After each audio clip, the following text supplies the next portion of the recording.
হযরতে আয়েশা থেকে বর্ণিত, তিনি বলেন, গভীর রজনীতে দেখলাম নবীজি আমার পাশে নেই।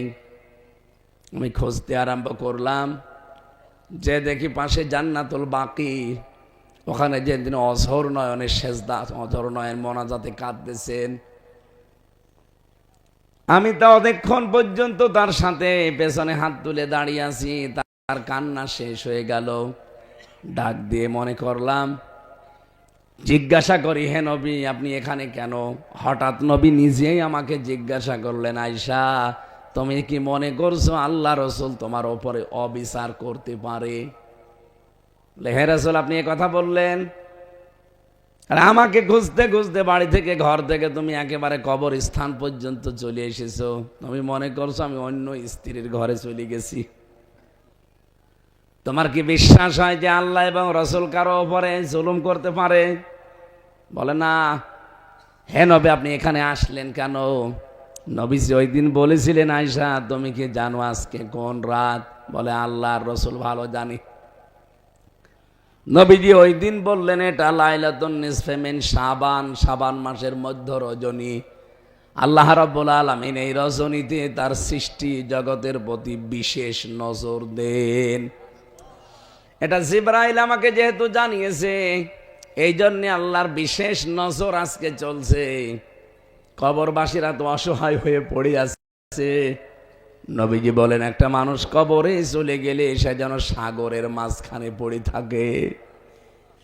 সাগরের মাঝে যদি নৌকা, ট্রলার, লঞ্চ ডুবে যায়, একটা যদি তক্তা হাতে পায়, তাও সেইটাই বুকের ভেতর নিয়ে ভাসতে থাকে। একটা মানুষ কবরে গেলে মানুষটা যেন সাগরের ভেতরে নৌকাবিহীন পড়ে আছে। একটা গাছের পাতাও যদি পায়, সেইটাও সে আটকিয়ে ধরে বাঁচতে চায়, ভাসতে চায়। এই পৃথিবীর ময়দান থেকে যারা বিদায় নিয়ে কবরে আছে, আমরা যদি এখন তাদের জন্য অন্তত আল্লাহর কাছে মাগফিরাত কামনা করি, মহান আল্লাহর সাগরে যে লোকটা একটা তক্তা পেয়েছে, ওর কবরের ভেতরে এরকম একটা কিছু পৌঁছিয়ে দেবে। এই জন্য আজকে এদের জন্য আমি একটু মোনাজাতে কাঁদছি। ও আয়েশা, বনি কেলাব গোত্রের যত ছাগল আছে, বকরি আছে, তাদের শরীরে পশম আছে। এই পশম পরিমাণে অপরাধ নিয়ে যদি কোনো মানুষ আজকে কান্নাকাটি করে, আল্লাহ তারে মাফ করে দেবে। ওই দিনই নবীজি কিন্তু ওই দুইটা কথা বলেছিলেন। এক নম্বরে আল্লাহ শুধু মাফ করবে না, আজকের রাতে যারা শিরিক করে, কি করে, আরো জোরে। দুই নম্বরে যারা হিংসুক, বিদ্বেষ পোষণ করে অন্যের প্রতি। ও বাংলার মুসলমানেরা, নারী পুরুষ যারাই শুনছেন, আমি আপনাকে বাঁচাতে চাই। আজকে থেকেই শিরিক মুক্ত জীবন না গঠন করলে সবে বরাত মাঠে মারা যাবে। কথা বলেন না কেন? আমি এক কথায় জবাব দেই, শিরিক কি বললাম? শিরিক কি? এটা শিরিকের বহু প্রকার পেয়েছি আমি তাফসিরে। শিরিক বিল জাত, শিরিক বিল সিফাত, শিরিক বিল ইখতিয়ার, শিরিক বিল হুকুক। এটা আবার ভাগ ভাগ ভাগ ভাগ করলে 120 প্রকার হয়। আমি নিজে তাফসিরে 120 প্রকার পেয়েছি। এক কথায় সবকিছু সামারাইজ করে, ওই যে এক কথায় জবাব দেয় না, এরকম বাক্য শোনেননি? এক কথায় জবাব হচ্ছে, আল্লাহ যেটা পারে ওইটা অন্য কেউ পারে, এই বিশ্বাস করার নাম শিরিক। কথা বোঝেন? আল্লাহ যেটা পারে ওইটা অন্য কেউ পারে, এই বিশ্বাস করার নাম। এবার রাজনীতি মনে না করে বাস্তবতায় বোঝেন। এই যে কোরআন শরীফ, আল্লাহর কসম আমি মাথার উপরে নিয়ে বলছি, আপনাকে আমি বাঁচাতে চাই। আমি দেখতে পাচ্ছি এই সবে কদরে আপনি নামাজ পড়বেন, আপনি জিকির করবেন, কান্নাকাটি করবেন, কিন্তু মাঠে মারা যাবে, কিছুই হবে না যদি আপনি মুশরিক হয়ে থাকেন। এই কথা বলছেন না কেন? যেহেতু শিরিক আছে, আর শিরিক করলে সে মুশরিক। আপনার 80 বছর বয়স, তাতে কি হয়েছে? 80 বছরে দাড়ি পাকা মানুষ যদি হাঁ করে কান্নাকাটি করে, জীবনও মাফ হবে না যদি আপনার শিরিক থাকে। কি কথা বলে না কেন? এই জন্য শিরিক যেন না থাকে, ভালো করে খেয়াল করেন। আমি আবার বলছি, আল্লাহ যেটা পারে ওইটা অন্য কেউ পারে, এই বিশ্বাস করার নাম। এদেশে বহু মানুষের ভেতরে বিশ্বাস আছে, আল্লাহ যেটা পারে ওইটা অন্য কেউ পারে, বিশ্বাস তারা করে না। মানে আমি এবার একটা কথা বলবো, আপনি কি নিজের দিকে টেনে নেবেন না সংশোধন হবেন? এই জমিন আমার আল্লাহ বানিয়েছে, এটা বিশ্বাস করেন? আমি তো আগেই বললাম, কোরআনে আল্লাহ যা দিয়েছে একটা কথাও মিথ্যা নেই, সন্দেহ। তাহলে লিল্লাহি মা ফিস সামাওয়াতি ওয়া মা ফিল আরদ, এই আসমান জমিন সব কার? লাহু মুলকুস সামাওয়াতি ওয়াল আরদ, আসমান জমিনের রাজত্ব কার? এখানে ক্ষমতায় একচ্ছত্র ভাবে চলে কার? আমাদের কিছুই চলে না, কারণ আমাদের 3.5 হাত বডিও আমার কথা শোনে না, আপনার নাকও আপনার কথা শোনে না। আপনি যদি টয়লেটে বসে বলেন আমি কিন্তু অফিসার র্যাবের, আমি নাক ধরবো না, গন্ধ যেন না আসে, নাক বলবে বেটা আগে আমার সিপি ধর। কথা বলে না কেন? তার মানে কি বুঝলেন? আপনার নাক আপনার কথা, আপনার কান এটা শোনে আমার আল্লাহর কথা। উনি যেহেতু আদেশ দিয়েছে, কান যতদিন হামজার সাথে আছি এর কথা শুনবে। এখন যদি বলেন আমি কথা শুনতে চাই না কিন্তু আমি কান ধরবো না, হবে? আপনি যদি কথা শুনতে না চান তাহলে কানের ওপরে যে নোটিশ করা আছে ওটার বিপরীত কাজ করা লাগবে। কি সেটা? বন্ধ করা লাগবে। এই যে এখন আমি কিছু শুনতে পাচ্ছি না, আপনি আমারে গালি দিলেও শুনতে পাচ্ছি না, কারণ কানের বিপরীত কাজ করে ফেলেছি। কি? আমি মুখ দিয়ে কথা বলতে বলতে এখন যদি মনে মনে করি না আমি কথা বলবো না, এই মুখ তো যেন নড়াচড়া করবে না, এদিকে মুখ নড়ছে, তার মানে কারো পরে আপনার কোনো কন্ট্রোল। এমনকি আপনাকে আল্লাহ যদি টাইট করতে চায় যে ওর একটু টাইট দেব, আল্লাহর কিন্তু কোনো সৈন্য বাহিনী পাঠানো লাগবে না, শুধুমাত্র 2 বার পায়খানা আর 3 বার বমি। এই কথা বলছে না কেন? তাড়াতাড়ি ধর ধর কর, কোথায় নিয়ে যাবেন? মতলবে নিয়ে চল। পড়ে আছেন স্যালাইন দেওয়া, বসে জিজ্ঞাসা করছে ও গো তোমার কি হয়ে গেল? বলছে ও মা আমি মনে হয় বাঁচবো না। 2 বার পায়খানা 3 বার বমিতে বউকে মা বলে ফেলেন আর আপনি মস্তানি করেন। বিজ্ঞান প্রমাণ করছে আমাদের শরীরের ভেতরে রক্তে 5 প্রকার ক্যান্সার হয়। কত? এই 3.5 হাত বডির ভেতরে এখন 5.5 কেজি রক্ত আছে। এটা 280 মাইল বেগে রক্ত চলছে, একেবারে মাথার তালু থেকে পা পর্যন্ত 280 মাইল বেগে চলাচল করছে রক্তগুলো। এর ভেতরে আমার আল্লাহ যদি 5 প্রকারের 1 প্রকার ক্যান্সার লাগিয়ে দেয়, 14 বংশ বিক্রি করে একটা ঔষধের পয়সা হবে না, আর আপনি মস্তানি করেন। আমি তো মাঝে মাঝে একা থাকলে ভাবি যে আল্লাহ মানুষ মস্তানি করে কি নিয়ে? ওর তো কোনো কিছু আন্ডারে নেই, শব্দ তোমার আন্ডারে। এই জন্য আল্লাহ জানিয়েছেন আলা আলাহুল খালক ওয়াল আমর, এই জমিন আমি বানিয়েছি, এখানে বিধান চলবে কার? আরো জোরে বলেন, আরো জোরে। এদিকে তাকান। এই জমিন যেহেতু আল্লাহ বানিয়েছে, বিধান আল্লাহর চলবে। কি মনে হচ্ছে আপনার? রাজনীতি মনে করেন কোন কারণে? আপনি কেন অন্যদিকে টেনে নিয়ে যান? এ দোষ আপনার ভেতরে যা আছে আমি দেখতে পাচ্ছি। বাংলার বহু মানুষ আজ বিশ্বাস করে ক্ষমতার উৎস জনগণ, অথচ ক্ষমতার মালিক কে? আল্লাহ বলেন আলা আলাহুল খালক ওয়াল আমর, বানিয়েছি আমি, হুকুম চলবে আমার। সুতরাং আল্লাহর আইন বাদ দিয়ে মানুষের আইন যারা জমিনে প্রতিষ্ঠা করার জন্য দল করেন, ভোট করেন, রাজনীতি করেন, আপনি মুশরিক। বলেন বাংলাদেশে এরকম মানুষ আছে না? অথচ এই মানুষগুলো আজকে মসজিদে যে বলবে আল্লাহ মাফ করে দিন, বলে না তুই তো মুশরিক, মাফ হবে না। এত সহজ ভাষায় বলার পরও মানুষ বোঝে না, বলে না উনি রাজনীতি করছে। শয়তান তোরে যেদিন ফেরেশতা বাঁশ দেবে ওই দিন টের পাবি। বলেন তো এর চাইতে সহজ করে আর কি বলা যায়? আলা আলাহুল খালক ওয়াল আমর, কোরআনে আপনি বললেন যে এর সন্দেহ নেই, কোরআনে যা বলেছে আল্লাহ সত্য বলিস। ওই আল্লাহর কথা সূরা আরাফের 54 নম্বর আয়াত, আমি বানিয়েছি আইন আমার চলবে। কেন আপনি অন্যের আইন এখানে প্রতিষ্ঠা করতে চান? বলেন, আপনি তো মুশরিক। আল্লাহ যেটা পারে ওইটা অন্য কেউ পারে না। আইন বানাতে পারে কে? সুতরাং অন্য কেউ পারে না এটা, যারা বানাবে তারা মুশরিক। আর ওই মুশরিক হয়ে আপনি নিজে এখন সবে বরাতে যে বলবেন আল্লাহ আমার ভুল হয়ে গেছে মাফ করে দিন, না, মন থেকে যদি ফিরে আসতে পারেন মাফ হবে এই রাতে। আর যদি লোক দেখানোর জন্য যান আবার সকালবেলা বাবা শাহজালাল সব হালাল।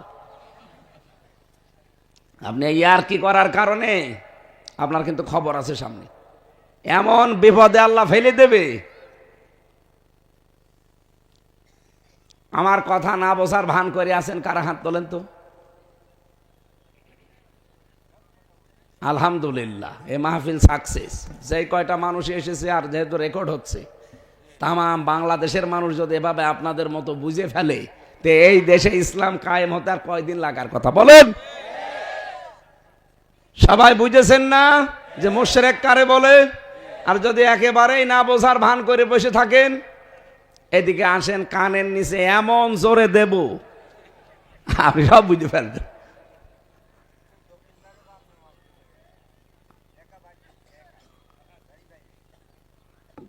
তাহলে আমার বোঝানোর বিষয় ছিল আল্লাহ মুশরিকদেরকে যেন মাফ করবে না। আমরা কোনো শিরিকের ভেতরে নেই। আপনারা আমল কম হোক, আপনারা আমল মামল একটু কম হোক, অসুবিধা নেই, আল্লাহ জান্নাত দেবে, কিন্তু শিরিক থাকলে হবে না। অকদিমনা ইলা মা আমিলু মিন আমালিন ফাজআলনাহু হাবাম মানসুরা। দুনিয়ার ময়দানে কেউ যদি শিরিক মিশ্রিত আমল নিয়ে আল্লাহর কাছে যায়, ওইটা ধুলি কণার মতো ওর মুখের ওপর আল্লাহ নিক্ষেপ করবে। ইন্নাহু মাই ইউশরিক বিল্লাহি ফাকাদ হারামাল্লাহু আলাইহিল জান্নাহ। কোন মানুষ যদি শিরিক করে আল্লাহ বলেন কিয়ামতের দিন ওরে আমি আল্লাহ জান্নাত হারাম করে দেব। মাআওয়াহুন নার, তার স্থান হবে জাহান্নামের আগুন। আমালিজ জালিমিনা মিন আনসার, এদের জন্য কোনো সাহায্যকারীও থাকবে না। বলেন নাউজুবিল্লাহ। এজন্য আজকে থেকে এখনই আমরা পবিত্র হব শিরিক থেকে। জীবন চলে যাক, শিরিক করব। হযরত লোকমানের নাম শুনেছেন আপনারা? এই লোকটা এত কালো ছিল, হাড়ির তলা দেখেছেন, এর চাইতেও কালো। তো চেহারার যে বর্ণনা আমি তাফসিরে পড়েছি, ঠোঁট ছিল মোটা, এরপরে ঠোঁট ঝোলা। শরীরের যে বর্ণনা দিলাম, এ একবার দেখলে আর একবার দেখতে মন চাবে। ছাগলের কান কাটার মতো ছিল তার কান, চুলগুলো ছিল উস্কো খুস্কো। গরিব মানুষ তো, রাখাল ছিল, রাখাল। অথচ লোকটাকে আল্লাহ এত বেশি জ্ঞান দিয়েছিলেন। তার জ্ঞান দেওয়ার পেছনে তার কারণটা কি আমি পেয়েছি। তিনি তার সন্তানকে একবার ডাক দিয়ে বলেছিলেন, ইয়া বোনাইয়া লা তুশরিক বিল্লাহ, হে আমার সন্তান, তুমি যাই করো দুনিয়ায় শিরিক করবা না। ইন্না শিরকা লা যুলমুন আযীম, শিরিক হচ্ছে এই পৃথিবীতে বড় জুলুম। আল্লাহ রাব্বুল আলামিন হযরত লোকমানের এ কথাটা এত বেশি পছন্দ করেছিলেন, এত বেশি তার কাছে মনোপুত হয়েছিল। হযরত লোকমান তো তার ছেলেকে বলেছিলেন, আর আল্লাহ তামাম দুনিয়ার সব ছেলেকে বললেন, তোর মা বাবার সাথে তোর সম্পর্ক কিন্তু আমি আল্লাহর পরেই। হযরত লোকমান পরিচয় করিয়েছিলেন সন্তানকে কার সাথে? আর আল্লাহ নিজের সন্তানকে পরিচয় করাচ্ছেন তার মা বাবার সাথে।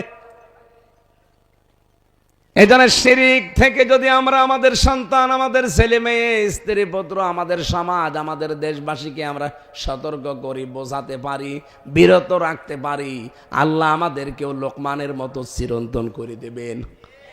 এমনকি চিরন্তন যে জান্নাত, সে জান্নাতের অধিবাসী আমাদেরকে আল্লাহ বানাবেন। ইন্নাল্লাহা লা ইয়াগফিরু আন ইউশরাকা বিহি ওয়া ইয়াগফিরু মা দুনা যালিকা লিমান ইয়াশা। দুনিয়ার সব অপরাধ আমি আল্লাহ মাফ করে দিলেও দিতে পারি, কিন্তু শিরিক মাফ। আল্লাহ তুমি আমাদের বাঁচাও, বলে না আমিন। 2 নম্বরে যেহেতু আল্লাহ মাফ করবে না, কাদের? বিদ্বেষ পোষণকারী, হিংসুক। এত হিংসা মানুষের মনের ভেতরে, যা আমার হোক অন্যের যেন না হয়। এটার নাম কি? বলেন বলেন। আপনি কি করবেন দুনিয়ায় আপনার হয়ে অন্যের না হয়ে? কেন? আমার হচ্ছে হোক, ওরও যেন হয়।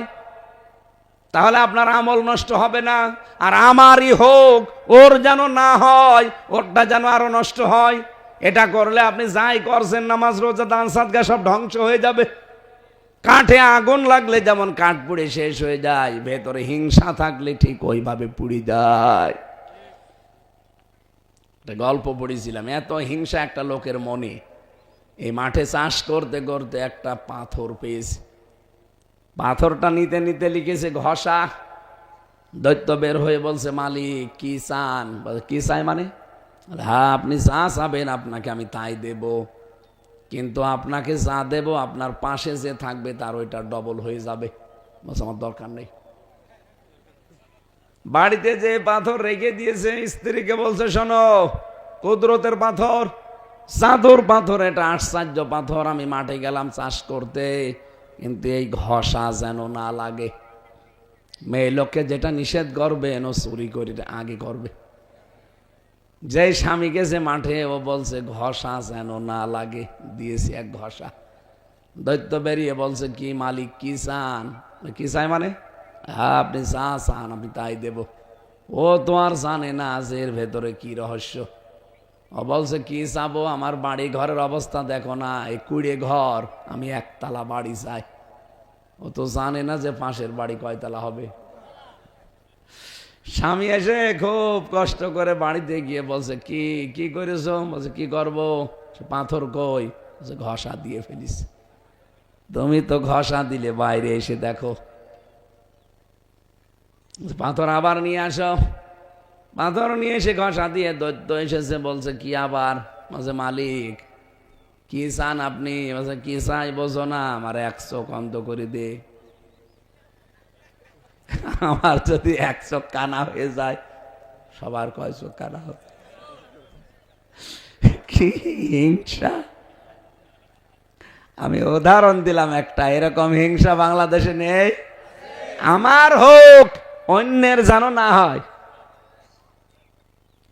অথচ প্রতিদিন প্রায় মাগরিব আর ফজরের পরে আয়াতগুলো পড়ে, কুল আউযু বিরাব্বিল ফালাক মিন শাররি মা খালাক ওয়া মিন শাররি গাসিকিন ইযা ওয়াকাব ওয়া মিন শাররিন নাফাসাতি ফিল উকাদ ওয়া মিন শাররি হাসিদিন ইযা হাসাদ। হাসাদ মানে কি? হিংসা। বলেন হাসাদ মানে? এটা মাগরিবের পরে এসে মানে ফজরের পরে মানুষ কিন্তু পড়ে। কারণ এইটা পড়ে যদি নিজের শরীরে আপনি ফৎকার লাগান, তাহলে জাদু টোনা কেউ করলে কেটে যাবে। এমনকি জিন পরে আপনাকে আর ভয় দেখাতে পারবে না শয়তানে। এই আমলটা করবেন। সূরা নাস আর ফালাক মাগরিবের পরে আর ফজরের পরে একবার পড়ে অন্তত শরীরে ফু দেবেন। ফু যদি নাও দেন অন্তত পড়বেন। ফরজ নামাজের পরে আয়াতুল কুরসি মাস্ট বি করে নেবেন, একবার পড়াই লাগবে। 2 নম্বরে এই যে নাস আর ফালাক। আর আজকের এই রাতে বিশেষ একটা আমল আছে, আস্তাগফিরুল্লাহ ওয়া আতুবু ইলাই। এইটা যদি এটা না পারেন মুখস্থ করতে, শুধু আল্লাহুম্মা গফিরলি, আল্লাহুম্মা গফিরলি, অথবা লা হাওলা ওয়ালা কুওয়াতা ইল্লা বিল্লাহিল আলিয়্যিল আযীম। পড়াটা যদি নাও পড়েন, বলবেন লা হাওলা ওয়ালা কুওয়াতা ইল্লা বিল্লাহ। এই আমলগুলো এই রাতে আজকে আমরা আরম্ভ করি, নিজেদেরকে শিরিক মুক্ত তৈরি করি। আর হিংসা যাদের আছে ভুলে যান। কি করবেন আপনি হিংসা করে? আল্লাহ যার কপালে যেটা লিখে লিখেছে ওটা কিন্তু হবেই। এটা ফিহা ইফরাকু কুল্লু আমরিন হাকিম। আল্লাহ বলেন, এই গুরুত্বপূর্ণ রজনীতে আমি কিছু সিদ্ধান্ত নিয়ে নেব আজকে। সুতরাং বাংলাদেশে কে কবে জন্মাবে, কে কবে আসবে, কে কবে মারা যাবে, কার ভাগ্যে কতটুকু সম্পদ আছে, এটা আজকেই লেখা হবে। তা আমি হিংসা করে করব কি? কথা বলেন না কেন? কারো ওপরে হিংসা আজকে থেকে না, প্রত্যেকের প্রতি ভালোবাসা বাড়িয়ে দেওয়া লাগবে। ইন্না কুন্না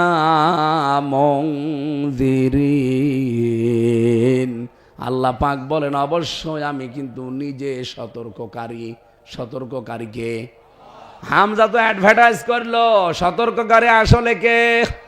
তাহলে আল্লাহর এই সতর্ক বার্তাগুলো এখন বাড়ি নিয়ে যাবেন। কোনোদিন আর কারো প্রতি হিংসা করবেন না। শিরিক যেগুলো আছে জীবনে একটা একটা করে মুক্ত হওয়ার চেষ্টা করবেন। যেহেতু এখানে স্বামীরা এসেছেন, আমি জেলখানায় থাকতে একটু কিছু কিছু টুইকে রেখেছিলাম, পরবর্তীতে এসেটা বই বানিয়েছি। পারিবারিক জীবনে স্বামী স্ত্রীর যে সম্পর্ক অবনতি হয়, দাম্পত্য কলহ, এই যে মারামারি, গন্ডগোল, মনোমালিন্য, কথা বন্ধ করা, এটা কেন হয় এগুলো আমি কোরআন হাদিস দিয়ে। আর জেল খাটে অনেকে এই স্বামী স্ত্রীর গন্ডগোলের কারণে। এই মুরব্বীরা জিজ্ঞাসা করেন, এখন যে জল্লাদ আছে, ইলিয়াস জল্লাদ, চট্টগ্রামে বাড়ি, ওরও মামলা এই বোর ফাংশন। ও মা বাবাকে জিনিসপত্র একটু দিত বেশি বেশি, ওই বউ খালি ঘানর ঘানর করে। ওই এমন এক চড় দিয়েছে, ও ছাতা মরি গেছে। ওর মা বাবা এখন এই মার্ডার মামলা দিয়েছে, এখন এই যে মার্ডার মামলার আসামি, পরে এখন 30 বছর তার জেল খাটা লাগবে। কি করলো ওই মহিলা? নিজের জীবনটাও শেষ, এখন স্বামী এই যে 30 বছর জেলে। এই জন্য পারিবারিক জীবনে আমাদের ইসলাম দরকার। দাম্পত্য কলহ যেন তৈরি হয় না হয়, কি করলে তৈরি হবে না, ওইগুলো আমার বইতে লেখা আছে। 120 পৃষ্ঠা লিখেছিলাম। ওটা যাওয়ার সময় স্ত্রীর জন্য আর মেয়ের জন্য নিয়ে যাবেন সাথে করে, যে বলবেন পড়ো। নিজেদের জন্য একটা নেবেন, একটা পুরুষের একটা আছে, একটা মহিলাদের একটা আছে। আর পৃথিবীতে মেয়েদের আদর্শ 6 জন নারী, আমি ওই 6 জনের জীবনী লিখেছি, একটা আদর্শ নারী দিয়ে লিখেছি, আর দাম্পত্য জীবন নিয়ে। আল্লাহ রাব্বুল আলামিন যে সতর্কগুলো আমাদের করলেন, আমরা সতর্ক হব, আমাদের তৌফিক আল্লাহ দান করুন। আন্তর্জাতিক মিডিয়া এই রিপোর্টটা বানিয়েছে। 257টা রাষ্ট্র দুনিয়ায়, যারা রাষ্ট্র চালাচ্ছে পৃথিবীতে এখন, নিকৃষ্ট মানুষের তালিকায় 1 নম্বরে হাসিনার নাম এসেছে, 2 নম্বরে এসেছে মিশরের, সিরিয়ার বাশার আর আসাদের। কথা বুঝতেছেন? 257টা রাষ্ট্রের প্রত্যেক রাষ্ট্রপ্রধান আছে না? বলেন 257 জন তামাম দুনিয়া এখন চালায়, রাষ্ট্রে ভাগ ভাগ করে নিয়ে, এরিয়া ভাগ ভাগ করে চালাচ্ছে। তার ভেতরে আমাদের এই মহিলা 1 নম্বরে নিকৃষ্ট মানুষ। ওনার এই নিকৃষ্ট হওয়ার পেছনে কয়েকটা কারণ দেখলাম দিয়েছে। তার 1 নম্বরে আয়নাঘর। এটা পৃথিবীর ইতিহাস পাল্টিয়ে ফেলেছে। মানুষ যে এত নিচে নামতে পারে, এটা করেছিল শুধু হিংসার বশবর্তী হয়ে। যার যার ওপরে তার হিংসা লেগেছে, তাকেই সে ধ্বংস করে দিয়েছে।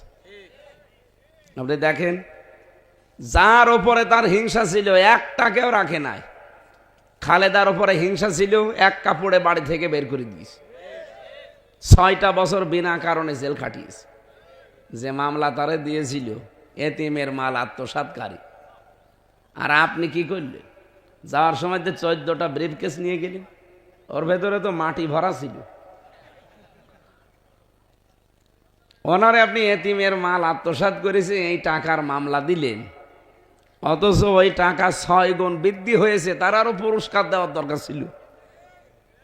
আর আপনি 14টা ব্রিফকেসে জানিয়ে গেছেন, কিয়ামত পর্যন্ত হায়াত পেলেও আপনার টাকা ফোরাবে না, আমরা তো জানি। তাহলে আপনার কত বছর জেল হওয়া দরকার, আপনি কি টের পাচ্ছেন? এই জন্য কোরআনে আল্লাহ 2 বারে আয়াত দিয়েছেন সূরা মায়েদায়। এই এদিকে তাকান, অলা ইয়াজরিমান্নাকুম শানাআনু কওমিন। আল্লাহ পাক বলেন, কোন ব্যক্তি, কোন গোষ্ঠী, কোন জাতি, কোন দল, তাদের উপরে হিংসার বশবর্তী হয়ে তোমার উপরে হয়তো অত্যাচার করেছিল, ওইটা মনে করে এমন কোন কাজ তাদের উপরে করবা না যে তোমার অত্যাচার ছাড়িয়ে চলে যায়। আমরা 5 বছর হয়তো অত্যাচার করেছিলাম, কিন্তু এত বেশি করি না, যায় 15 বছরে পেয়েছি। এদেশে যদি কারো উপরে কিছু না হয়, অন্তত 1700 মানুষ আয়না ঘরে ছিল, এদের জন্য বিচার হওয়াই দরকার। এত নৃশংস, এত হিংসুক হতে পারে মানুষ, ভেতরের অবস্থা আপনার এত পশুর চাইতেও খারাপ। পশু এত নিকৃষ্ট আচরণ করে না। একটা মানুষকে হাত পেছনে বেঁধে 12 বছর আপনি এক ঘরের ভেতরে আটক করে রেখেছেন। আয়না ঘরটা কয়েকদিন আগে আপনারা দেখলেন, প্রধান উপদেষ্টা ডক্টর মোহাম্মদ ইউনূস দেখতে গিয়েছিল। সেনাপ্রধান বলছে না, দেখা যাবে না। তারপরও বাধা উপেক্ষা করে সে গেছে। এমন একটা সময় গেছে, আপনি টের পেয়েছেন। ওদিকে মোদি গেছে আমেরিকায় ডোনাল্ড ট্রাম্পের কাছে বাংলাদেশ সম্পর্কে নালিশ দিতে, আর ঠিক ওই দিনই জাতিসংঘ রিপোর্ট দেবে। বিশ্বের আন্তর্জাতিক মিডিয়াগুলো ডক্টর ইউনূস নিয়ে বলছে, এই দেখেন ওর ফিরিস্তি। মোদি দাদার মুখ আছে। তারপরেও যেহেতু পৃথিবীর সব কাফেররা সব এক, রসুনের পেছনে যেমন এক, কাফেররা সব কি ও মদ খাওয়া দাদা আছে, যা বলছে ও মাতাল তাই শুনছে। ও মাতালকে যে দেখাচ্ছে যে দেখ কি অবস্থা, একটা মানুষকে 10 বছর 12 বছর 14 বছর মুরগির ঘরের মতো জায়গায় আটক করে রেখে দিয়েছে, সে জানেও না যে কোথায় আছে। এর চাইতে অপরাধ দুনিয়ায় আর কি হতে পারে? চেঙ্গিস খান, হিটলার, তাদের দল যা করেছিল, এই কারণে যদি তাদেরকে নিষিদ্ধ করা হয়, এরা যা করেছে দুনিয়ায় সব বাদ দিলাম, শুধু আয়না ঘরের কারণে এদের নিষিদ্ধ করা ফরজ হয়ে গেছে। আমি নিজে তো ভিকটিম, হালকা কয়েকদিন আমি ছিলাম, আমি টের পেয়েছি প্রথম প্রথম যে কত কঠিন ওদের আচরণ। এখন যে এই চেয়ারটা আবিষ্কার করেছে, ওটা তো ইলেকট্রিক শর্ট দেয় কারেন্টের, আর আমি রিমান্ডে দেখেছিলাম শর্ট দেওয়া না, ওটা ঘোরে। ওই শক দিলে তো মানুষ এভাবে কাঁপে, মাথা শরীর মিলে কাঁপে, আর ওই শটে পুরা শরীর ঘোরে। আপনার হাত আর পা ক্লিপ দিয়ে আটকিয়ে দেবে, গলাটা ক্লিপ দিয়ে আটকিয়ে দেবে। একটা সুইচ দেবে, এক টিপে 1 মিনিটে আপনি 120 বার ঘুরবেন। 1 মিনিট পরে মনে হবে যে আমি 3-4টে দুনিয়া দেখতে পাচ্ছি। আপনি টের পাচ্ছেন? বলতেই যদি এরকম গা শিউরে ওঠে আমার, এটা হয়েছে আমার উপরে। আপনি বলেন তো কত কঠিন ছিল ওই মুহূর্তটা। আপনার জীবনে যদি এরকম 5 দিন 10 দিন না, যদি একদিনও আপনি পার করতেন, জীবনেও কোনো জালেমের পক্ষে সাফাই গেতেন না। আপনি পারবেন ওইরকম 3.5 হাত ঘর, এদিকে 1.5 হাত, 5 দিন থাকতে পারবেন বিনা সবকিছু বিচ্ছিন্ন করে? 24 ঘন্টা পড়ে থাকবেন? আপনার শুনতে সহজ মনে হলো, বিষয়টা অত সহজ না। আমরা এই যে যারা আছে, এই মুরব্বী সহ আমরা জেলে ছিলাম, তারপরও আমাদেরকে তো 24 ঘন্টা তালা লাগিয়ে রাখতো। ওনারা ছাড়া ছিল।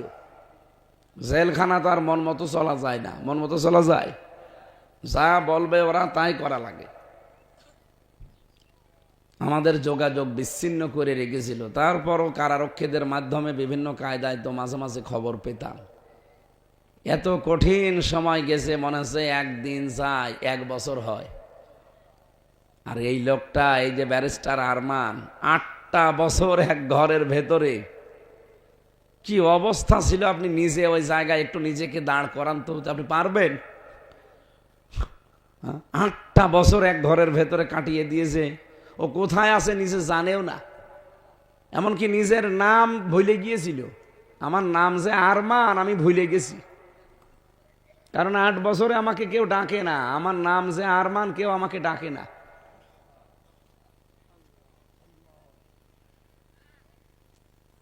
তাও এমনি গ্রাম্য চাষা ভোষা কোনো মানুষ হলে হয়তো, ছেলেটা ব্যারিস্টার।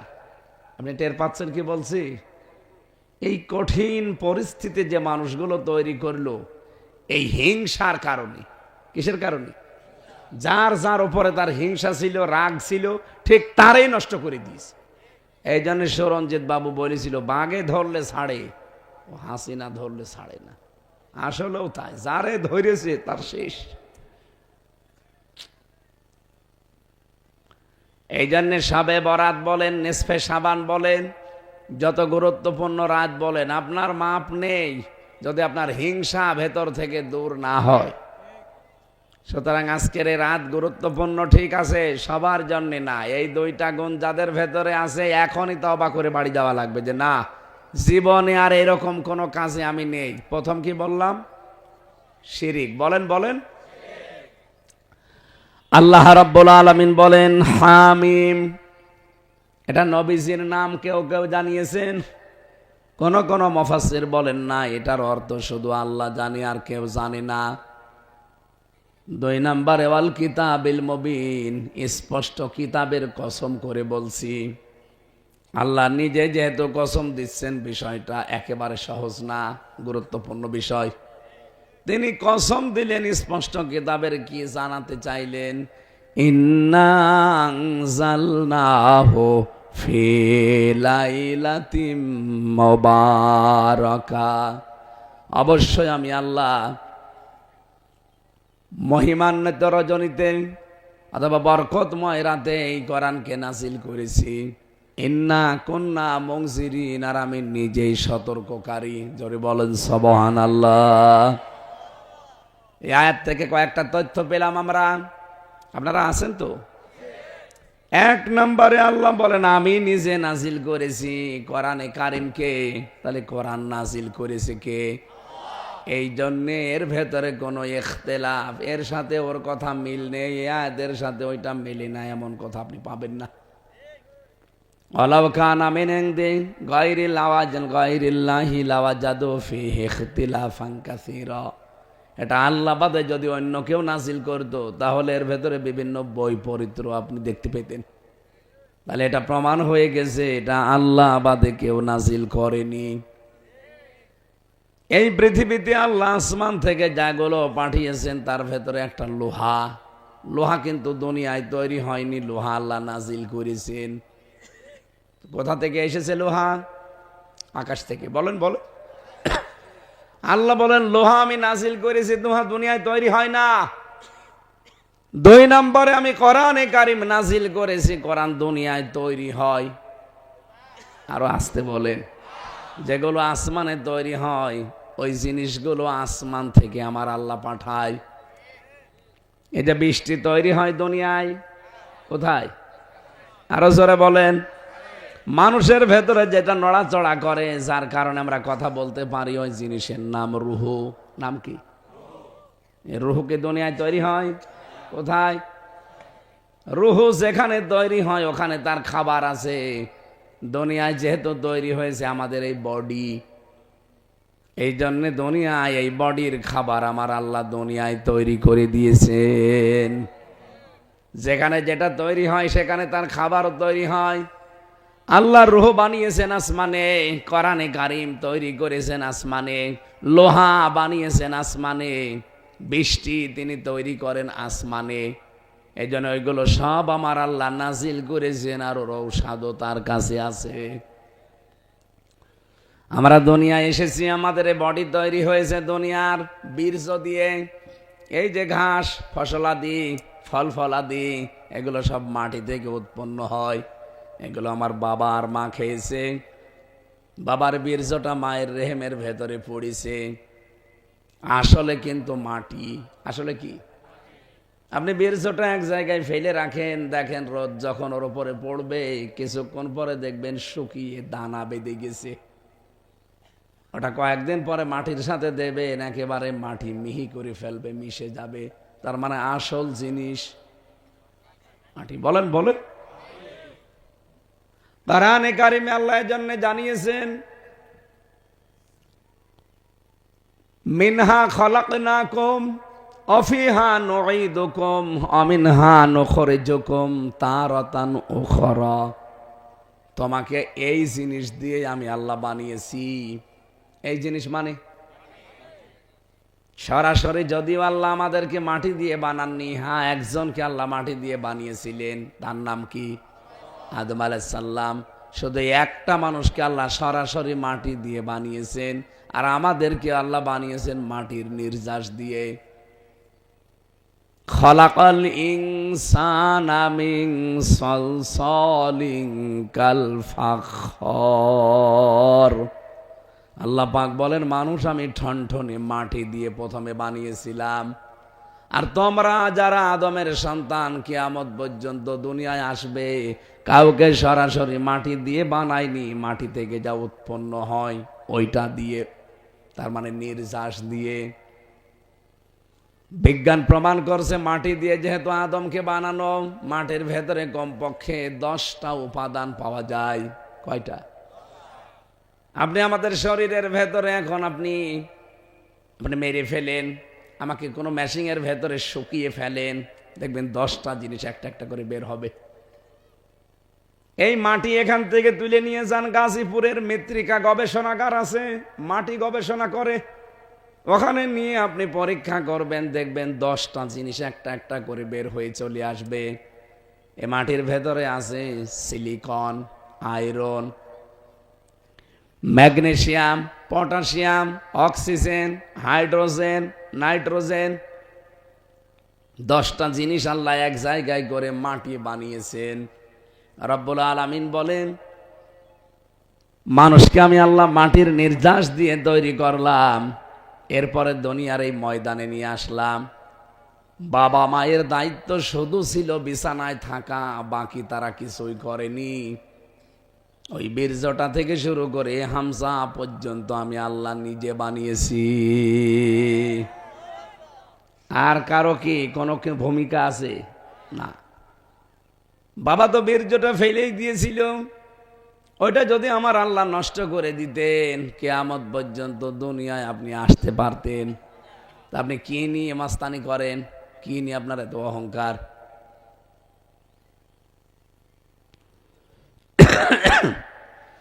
যেহেতু প্রথম শব্দটাই পেয়েছি, আমার আল্লাহ নাজিল করেছেন কোরআন, এখানে তৈরি হয় না, লোহা তৈরি হয় না, এটা নাজিল হয়। এটা কি হয়? আল্লাহর কোরআনে কারিমে যে তথ্যগুলো আমার আল্লাহ দেবেন, যেহেতু আল্লাহর বিষয়ে আমাদের কোনো আপত্তি নেই যে তিনি 5 জন বা 10 জন। বলেন বলেন। অন্য ধর্মের কাছে কথা বললে আমি ওই ধাসে বলতাম। এই যে সিঙ্গাপুর, মালয়েশিয়া, থাইল্যান্ড সহ কয়েকটা দেশে গিয়েছিলাম, সেখানে বেশিরভাগ ইহুদি, খ্রিস্টান, বৌদ্ধ। ওদের সামনে তো আর এভাবে একজন আল্লাহ বলা যায় না, কারণ ওরা এক আল্লাহ বিশ্বাসও করে না। ওদের সামনে কথা বলতে হলে ওদের ধর্মীয় কিছু নিয়ম নীতি আগে সামনে নিয়ে আসা লাগে, এরপরে কোরআনে কারিম, এরপরে বিভিন্ন নবীদের। ওরাও নবী মানে, কিন্তু নবীদের নাম তারা পাল্টিয়ে দিয়েছে। বাইরের দেশগুলোতে আমি খ্রিস্টানদের সাথে মিশে দেখেছি, যদি জিজ্ঞাসা করি তোমাদের নবীর নাম কি, বলে যিশু। যিশু মানে ঈসা আলাইহিস সালাম। ইহুদির সাথে মিশলে জিজ্ঞাসা করে নবীর নাম কি, বলে জোসেফ। জোসেফ মানে মুসা আলাইহিস সালাম। আপনি বৌদ্ধদের সাথে মিশবেন, যে তোমাদের ধর্মীয় গুরুর নাম কি, বৌদ্ধদেব। কি একটা নাম আছে না ওদের, গৌতম বুদ্ধ। ওটাকে ওরা আমরা নবীর মতো মনে করে। এই পৃথিবীতে সেই ধর্মের লোকের সাথে মিশি, তারা নিজেদের ধর্মীয় গুরুর নাম বলে, অথবা নবীর নাম বললে পাল্টিয়ে বলে। আমাদেরকে আল্লাহ রাব্বুল আলামিন যে বিশ্বাসে পাঠিয়েছেন, যেই ধর্মে, যেই এলাকায়, এখানে যেহেতু আমরা মুসলিম, এক খোদায় বিশ্বাসী, এজন্য ওই কথাগুলো আমাদের বলা লাগছে না। কোরআন আল্লাহর কিতাব, এটা 100% আমাদের বিশ্বাস আছে, হয়তো মানতে পারি না বাস্তবে 100% তাই। কথা বলেন না কেন? কিন্তু এটা যে আল্লাহ নাজিল করেছে, এর ভেতরে কোনো অবিশ্বাস, আর এর ভেতরে যা আছে সব সত্য কথা, এ বিষয়ে কোনো সন্দেহ? যা আছে সব সত্য না, 2-1টা একটু হালকা মিথ্যা আছে? এটা যদি সত্যি আমরা 100% বিশ্বাস করে থাকি না, যে যা আছে একটা চুল ও অপরিমাণ বিশ্বাস, অবিশ্বাসের কিছু নেই, তাহলে এখন থেকে আমি যে কথাগুলো বলবো আপনি মনে করবেন যে 100% সত্য কথা। আর যদি বিশ্বাস আপনার হয় যে হ্যাঁ, হামজা ওর বাবার কথা না, কোরআনের কথা যেহেতু বলছে, এগুলো 100% সত্য, আমার জীবনে যদি এখন না মেলে, এই রজনী এসে আমার লাভ কি? রমজান মাস আসলেও সবার লাভ হয় না। 3 প্রকার মানুষকেও রমজানে আল্লাহ ক্ষমা করে না। 1 নম্বরে যারা মা বাবা পায় কিন্তু খেদমত করে তাদের খুশি করতে পারে না, তাদের আল্লাহ রমজানেও মাফ করে না। 2 নম্বরে যে মানুষগুলো রমজান মাস পাওয়ার পরও নিজের অপরাধ মাফ করিয়ে নিতে পারে না, তাদেরকেও আল্লাহ মাফ করেন না। 3 নম্বরে বিশ্ব নবীর নাম শোনার পরে যারা যথাযথভাবে দরুদ পড়ে না, তার মানে কি? না না, শুধু মুহাম্মদ শোনার পরে সাল্লাল্লাহু আলাইহি সাল্লাম বলে দিলেন, হয়ে গেল। ইন্নাল্লাহা ওয়া মালাইকাতাহু ইউসাল্লুনা আলান নাবী ইয়া আইয়ুহাল্লাযীনা আমানু সাল্লু আলাইহি ওয়া সাল্লিমু তাসলিমা। কি বলা হয় এখানে? আপনি সারা জীবন তো শুনছেন এই আয়াতটা। আল্লাহ বলেন, অবশ্যই আমি আল্লাহ নিজে আর আমার যত ফেরেশতা বানিয়েছি সবাই। এখানে আল্লাহ মালাকুন দেননি, মালাইকা বহুবচন। যত ফেরেশতা আল্লাহর আছে সবাই, এবং আমি আল্লাহ নিজে মিলি আমার রাসূলের ওপরে দরুদ পড়ি। তোমরা যারা ঈমানের দাবি করো তাদের উপরে আমার নির্দেশ, সাল্লু, তোমরাও দরুদ পড়ো, আলাইহি, তার উপরে, ওয়াসাল্লিমু তাসলিমা, যেভাবে দরুদ পড়া দরকার যথাযথভাবে। সাল্লিমু তাসলিমা মানে যথাযথভাবে, হক আদায় করে। এই যে হক আদায় করে দরুদ আমরা কি বুঝি? খালি মুহাম্মদ সাল্লাল্লাহু আলাইহি সাল্লাম পড়ে ফেললাম, হয়ে গেল, হক আদায় না। আপনি যে কথাটা দরুদে বলেছেন ওইটা আপনার জীবনে মিলানো লাগবে। কি কথা বলেন এখন? আপনি যে বললেন আল্লাহুম্মা সাল্লি আলা মুহাম্মাদ, হে আল্লাহ তুমি দয়া নাজিল করো, রহমত নাজিল করো মুহাম্মদের উপরে। আল্লাহ সঙ্গে সঙ্গে কিন্তু আপনাকে জিজ্ঞাসা করছে, ওই মুহাম্মদ কে? আপনি কি বললেন? আল্লাহুম্মা সাল্লি আলা মুহাম্মাদ। কে? মুহাম্মদ কে? আপনি নিজেই পরিচয় তুলে ধরলেন, সাজ্জিদিনা, মুহাম্মদ আমাদের সকলের নেতা। সকলের কি? এটাকে বুঝে শুনে বলেন। যেহেতু আপনি বলেন এই কারণে একবার দরুদ পড়লে 10 বার আল্লাহর রহমত আপনার দিকে নাজিল হয়, এটা বিশ্বাস করেন তো? এই নিয়তে আপনি পড়ছেন যে মুহাম্মদ কিন্তু সাধারণ যেমন তেমন মানুষ না, উনি আমার বাবা না, উনি আমার দাদা না, উনি আমাদের নেতা। আমার না, আমাদের, বহুবচন। জামা মুতাকাল্লিম দিয়ে বলছেন সাজ্জিদিনা, তিনি আমাদের সকলের জন্য নেতা। শুধু নেতা না, উনি মাওলানা। এ দরুদ পড়া হয় না এলাকায়? আল্লাহুম্মা সাল্লি আলা মুহাম্মাদ সাজ্জিদিনা মাওলানা মুহাম্মাদ। এলাকায় কি পড়ে তো নাকি? আপনি আল্লাহর কাছে পরিচয় দিয়েছেন যে আমার মুহাম্মদ হচ্ছে সকলের নেতা, তিনি আমাদের মাওলানা। মাওলানা মানে অভিভাবক। মাওলানা মানে? মাওলানা মানে গাইডলাইন দাতা, যিনি পথ প্রদর্শন করেন, আরবিতে তাকে মাওলানা বলা হয়। এই যে আমাদেরকে আপনারা মাওলানা বলেন কেন?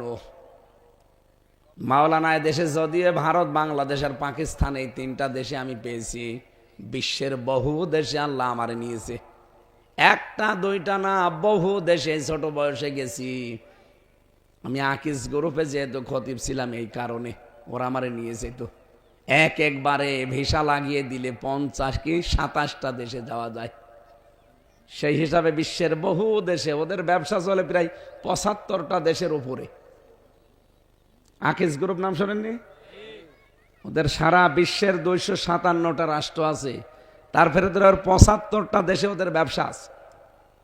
যেখানে ওদের লোক আছে, ব্যবসা আছে, প্রতিষ্ঠান আছে, ওদের ম্যানেজার আছে, সেই হিসাবে মালিক সাথে করে আমারে নিয়ে যায়। খালি এই 3টা দেশ বাদ দিয়ে, বাংলাদেশ, ভারত, পাকিস্তান, এখানে বাদ দিয়ে বিশ্বের কোনো জায়গায় আমি কোনো আলেমের নামের আগে মাওলানা লেখা দেখিনি। তারা লেখে শায়েখ, কি লেখে? অথবা লেখে মহতারাম, অথবা লেখে উস্তাজ।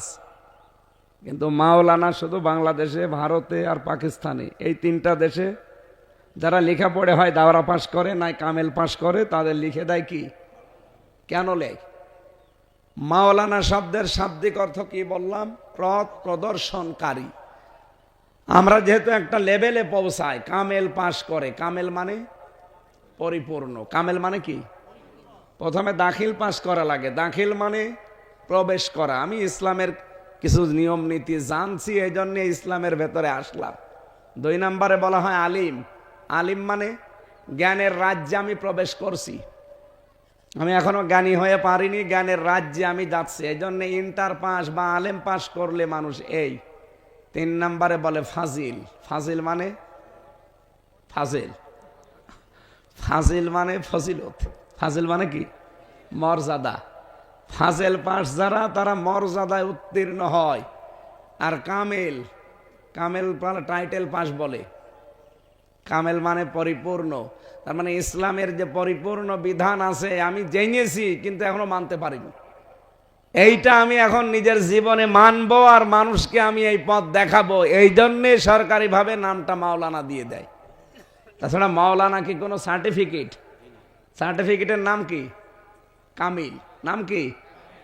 কামিলের ভেতরে আবার 4 প্রকার আছে।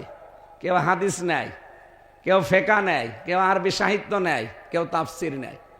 আমি পড়েছিলাম ফেকা নিয়ে, এই জন্য আমার মুফতি লেখে। যারা হাদিস নিয়ে পড়ে ওদেরকে মুহাদ্দিস দেয়, যারা তাফসির নিয়ে পড়ে কোরআন নিয়ে তাদেরকে মুফাসসির দেয়, আর যারা আরবি সাহিত্য নিয়ে পড়ে তাদেরকে আদব বলা হয়। তো দেখেন এই কামেলে যাওয়ার পরে 4 শ্রেণীতে ভাগ হয়ে যায় মানুষ। এটা কোনো সার্টিফিকেটের নামও না যে মাওলানা, এটা একটা সার্টিফিকেট না। মাওলানা সার্টিফিকেট না কামিল সার্টিফিকেট। এটা পাশ করার পরে জনগণ সরকারের পক্ষ থেকে আমরা সারা দেশে যেখানে যাই, হয় বললাম যে ফেকা নিয়ে মাসলা মাসাইল নিয়ে পড়াশোনা করলে তারে মুফতি বলে, ফকি বলে, এই যে আমারে বলছে। এখানে যারা হাদিস নিয়ে পড়েছে, যারা মাদ্রাসায় মুহাদ্দিসগিরি করে, হাদিস যারা পড়ায় তাদেরকে কি বলে? আর হাদিস পড়াতে পড়াতে একটা লেভেলে যখন চলে যায় অন্তত 12 বছর, তখন তারে বলে শাইখুল হাদিস, মানে বুড়ো। শাইখ মানে কি? বুড়ো বা পণ্ডিত। আর হাদিস মানে নবীজির হাদিস, তার মানে হাদিসের ওপরে যার পাণ্ডিত্য আছে, গভীর জ্ঞান আছে। আল্লামা শাইখুল হাদিস মামুনুল হক বলে না? ওনার নাম ধরলে মানুষ কি বলে? শাইখুল হাদিস এবনে শাইখুল হাদিস, শাইখুল হাদিসের ছেলে শাইখুল হাদিস। ওনার বাবাও এরকম বছরের পর বছর পড়িয়েছে বুখারী শরীফ, উনিও এরকম পড়াচ্ছে। তাই আমরা যেটা এখান থেকে আপনাদের বোঝাতে চাই, কামেল পাস এটা একটা সার্টিফিকেট। এইটা করলে আমরা তাদেরকে মাওলানা বলি, যেহেতু তারা ইসলামের গাইডলাইন মানুষকে দেয়। আমাদের গাইডলাইন দাতা আমরা স্বীকার করলাম নবী মুহাম্মাদুর। সুতরাং এখন থেকে আপনি বেছে নেবেন, আপনার গাইডলাইন দেবে এই দেশে কোনো ভণ্ড পীর না, আপনাকে গাইডলাইন নেওয়া লাগবে মুহাম্মাদুর রাসূলুল্লাহর কাছে। আপনি দেখেন তার জীবনে শবে বরাত ছিল কিনা, যদি থাকে আপনি পালন করবেন, যদি না থাকে আপনি সে গাইডলাইন নিতে পারেন না। এক কথা বলেন না কেন?